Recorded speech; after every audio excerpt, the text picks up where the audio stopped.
평안하십니까 성도 여러분. 오늘은 마태복음 19장 1절부터 12절을 결혼의 신성함이라는 제목으로 묵상하겠습니다. 본문 중 특별히 4절부터 6절은 기독교인의 결혼 서약에서 자주 인용되는 말씀인데요. 즉 예수께서 대답하여 이르시되 사람을 지으시니가 본래 그들을 남자와 여자로 지으시고 말씀하시기를 그러므로 사람이 그 부모를 떠나서 아내에게 합하여 그 둘이 한 몸이 될지니라 하신 것을 읽지 못하였느냐. 그런즉 이제 둘이 아니요 한 몸이니 그러므로 하나님이 짝지어 주신 것을 사람이 나누지 못할지니라. 이 시간을 통해 다시 한번 결혼의 소중함을 깨닫고 순결한 부부관계를 지속하기 위해 우리가 무엇을 해야 할지 생각해 볼 수 있기를 바랍니다. 첫째로 1절과 2절은 이제 예수님이 갈릴리를 중심으로 하는 사역을 중단하시고 그분의 사역의 절정이신 예루살렘에서의 십자가상에서의 죽으심과 부활 사역을 위해서 요단강을 건너 유대 지역으로 들어오시고 치유를 병행하시는 사역을 계속하심을 보여주고 있습니다.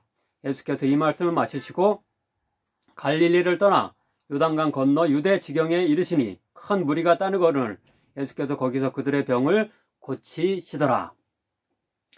다음으로 3절부터 9절을 보면 바리새인과의 논쟁이 나오는데요. 이것은 예수님이 유대 땅을 밟자마자 마치 기다렸다는 듯이 그들이 예수님을 처형하기 위한 명분을 쌓기 위해 예수님을 시험한 내용입니다. 이런 바리새인과 예수님 간의 긴장관계는 계속되고 결국 23장에서 예수님이 그들에게 저주를 퍼붓는 일에서 절정에 이르게 됩니다. 이후 그들은 예수님을 십자가에 처형하는 일을 공회를 통해서 결의하게 됩니다. 그런데 여기 나오는 바리새인과의 이혼 문제에 관한 논쟁은 이미 앞에 5장 31절 그리고 32절에서도 언급되어 있습니다. 거기서 예수님은 구약 신명기 24장 1절 2절과 관련된 이혼의 정당성에 대한 바리새인들의 율법 해석에 대해서 논박을 간략하게 하고 계십니다. 또 일러스되 누구든지 아내를 버리려거든 이혼 증서를 줄 것이라 하였으나 나는 너희에게 이르노니 누구든지 음행한 이유 없이 아내를 버리면 이는 그로 간음하게 함이요 또 누구든지 버림받은 여자에게 장가드는 자도 간음함이니라. 이미 그 산상순 중에 있는 말씀 중에 오늘 본문과 비슷한 말씀을 이미 하셨던 걸 알 수 있습니다. 그런데 여기 오늘 본문에서는 바리새인들의 직접적인 질문에 응답하시면서 보다 상세하게 그 문제를 다루고 계십니다. 바리새인들이 이혼의 정당성의 근거로 삼는 구절은 신명기 24장 1절부터 2절입니다. 사람이 아내를 맞이하여 데려온 후에 그에게 수치되는 일이 있음을 발견하고 그를 기뻐하지 아니하면 이혼 증서를 써서 그의 손에 주고 그를 자기 집에서 내보낼 것이요 그 여자는 그의 집에서 나가서 다른 사람의 아내가 되려니와. 여기서 이혼 증서는 쫓겨난 여인이 이혼하여 더 이상 다른 사람의 소유가 아님을 확인해 줘서 재혼할 수 있게 해주기 때문에 여성의 인권을 최소한으로나마 지켜주는 안전장치라고 할 수 있습니다. 하지만 많은 남자들은 아마도 이 율법을 악용하여 너무나 쉽게 아내를 쫓아낸 것으로 보입니다.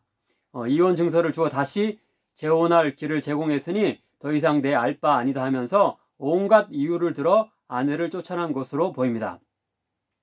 즉 신명기 24장 1절에 수치되는 일이라고 나오는데 그것을 자의적으로 해석하여 조그만 실수도 아내를 쫓아낼 명분으로 삼았을 것입니다.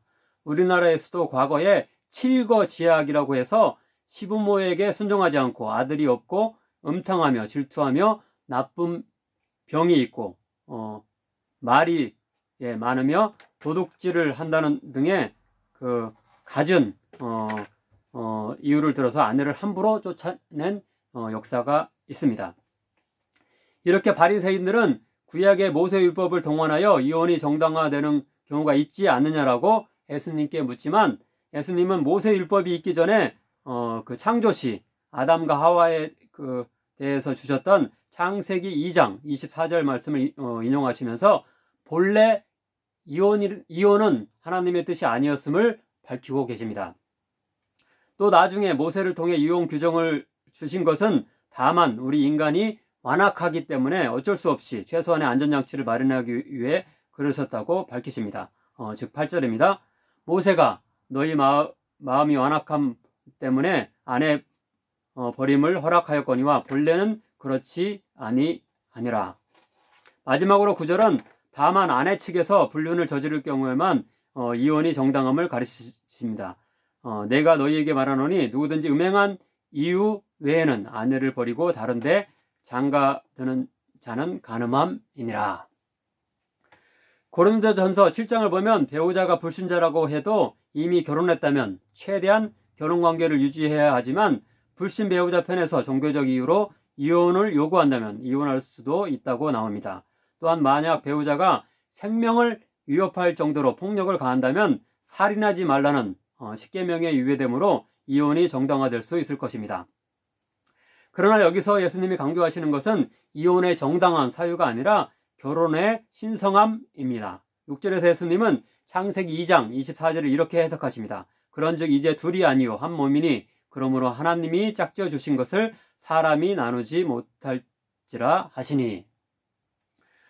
우리가 결혼을 통해 하나가 된 것은 하나님의 인도와 섭리하심 때문이기 때문에 인간적인 생각과 판단으로 그 결혼을 깨뜨리지 말 것을 요구하시는 말입니다.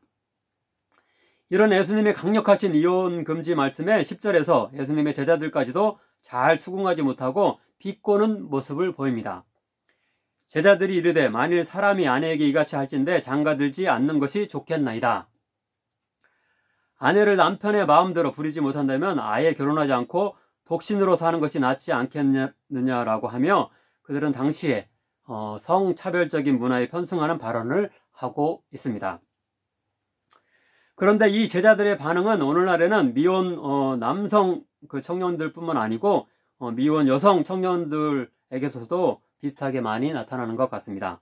혼자 살면 속편한데 무엇하러 사서 고생을 하느냐라고 여기는 것 같습니다. 하지만 11절, 12절에서 예수님은 매우 특별한 사람의 경우에만 독신으로 지낼 수 있다고 교훈하십니다. 타고난 고자가 있기는 하지만 대부분은 그렇지 않음을 시사하십니다. 즉 예외적인 경우를 제외하고 결혼을 하는 것이 행복의 길이라는 뜻입니다. 그제 3월 8일은 세계 여성의 날이었습니다. 한국의 경우 남녀 성차별이 많이 이렇게 개선되긴 했지만 선진국 그룹인 OECD 국가들 중에서는 아직도 거의 꼴찌 수준에 있다는 통계가 나왔습니다. 남녀 임금 차이는 가장 심했는데요. 남자가 100만 원이라면 여자는 70만 원이 채 안 되었습니다. 여자들이 이렇게 남자들에 비해서 30% 이상 임금이 적은 것을 이렇게 한 통계가 밝혀주고 있습니다. 또 그리고 그 여성의 회사 관리자 비율에서도 일본 다음으로 세계 그 두 번째로 꼴찌였습니다. 결혼 생활에 있어서도 여성들이 불리한 경우가 여전히 많은 것 같습니다. 하지만 아무쪼록 에베소서 5장의 말씀대로 예수님과 교회의 관계에 비견될 정도로 신비한 연합의 관계인 부부관계를 소중히 여기면서 서로 돕고 순결함을 유지함을 통해 이 생에서의 그 행복한 삶을 갖고 나갈 수 있기를 간절히 바랍니다. 기도하겠습니다. 이 세상 풍조에 편승하여 기독교인 역시 너무나 쉽게 이혼하며 이혼을 고민하는 모습을 봅니다. 배우자를 하나님이 주신 최고의 선물로 알고 서로 아끼고 사랑하며 기쁨을 누릴 수 있도록 하소서.